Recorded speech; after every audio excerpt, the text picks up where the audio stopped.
Campo elétrico uniforme. Uma partícula com carga elétrica positiva sofre influência de um campo elétrico conforme o esquema da figura apresentada.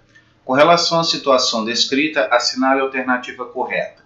Então vamos analisar o desenho, que é onde vai se desenrolar o fato que será analisado pelo exercício, e nós vemos claramente pelas respostas que ele quer saber o que acontece ou quais as características da força elétrica que atua sobre esta carga positiva. Aqui nós temos as linhas de força do campo elétrico, da esquerda para a direita. Então o primeiro ponto que nós vamos trabalhar é uma convenção de que as linhas do campo elétrico nascem em cargas elétricas positivas, não importa onde elas estejam, e vão se direcionar, vão buscar cargas elétricas negativas.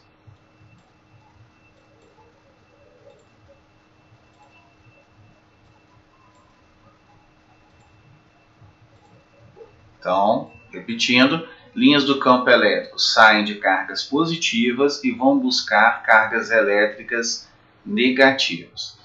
Carga positiva, então, que eu vou soltar aqui no meio do campo elétrico, positivo repele positivo.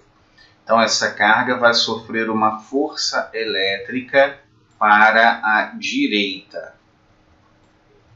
Posso analisar também pelo outro lado. Cargas negativas vão atrair a carga positiva. De forma resumida, eu posso sempre dizer que uma carga positiva em um campo elétrico uniforme sofrerá a ação de uma força paralela e no mesmo sentido do campo elétrico. Se eu estivesse com uma carga negativa, esta sofreria uma força elétrica paralela ao campo elétrico, porém de sentido contrário. Então, cargas positivas, força na mesma direção e sentido do campo elétrico, cargas negativas, força e direção oposta ao do campo elétrico. Então, com relação à situação descrita, assinale a alternativa correta. A força elétrica sobre a partícula terá a direção perpendicular à do campo elétrico. De forma alguma, isto não vai acontecer. Letra B. A força elétrica sobre a partícula terá módulo inversamente proporcional à intensidade do campo elétrico. Força e campo elétrico não são inversamente proporcionais, são diretamente proporcionais. Letra C. A força elétrica sobre a partícula dependerá de sua massa. Força e massa não têm relação matemática.